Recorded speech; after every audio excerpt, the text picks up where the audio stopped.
transparence sur ces éléments-là d'évaluation. Sur le rugby à 13, peut-être 2 ou 3 éléments.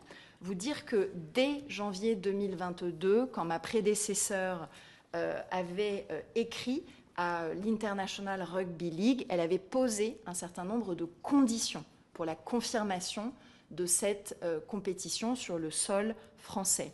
Le fait d'avoir un diffuseur, le fait d'avoir notamment des collectivités prêtes à s'engager financièrement pour équilibrer le plus possible le modèle économique de cette compétition. La revue devait intervenir le 31 décembre. Au 31 décembre, nous avons fait le constat que les conditions qui avaient été posées par Roxana Maracineanu et à nous n'étaient pas remplies.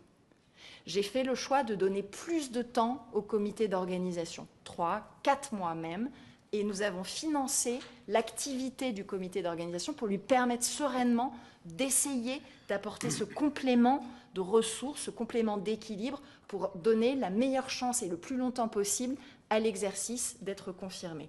Malheureusement, nous avons fait récemment, de manière très transparente avec le comité d'organisation, le constat avec lui, en responsabilité, que ces conditions n'étaient toujours pas réunies.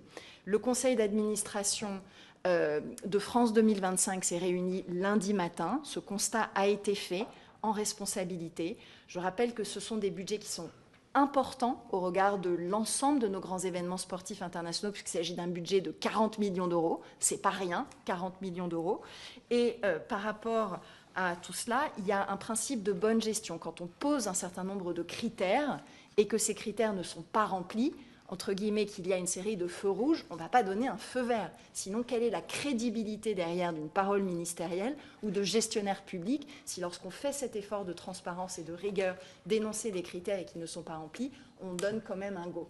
Donc nous voulons promouvoir un modèle d'événements sportifs internationaux responsable, avec une robustesse des modèles économiques. Les conditions en l'espèce n'étaient pas remplies. Nous en avons tiré toutes les conséquences en liaison et en parfaite transparence et collaboration avec tant la Fédération internationale de rugby à 13 que la Fédération nationale, dont je veux souligner aussi que nous accompagnerons le rebond et le développement de cette discipline qui nous tient à cœur parce qu'elle est en effet en résonance avec un certain nombre de territoires de notre pays.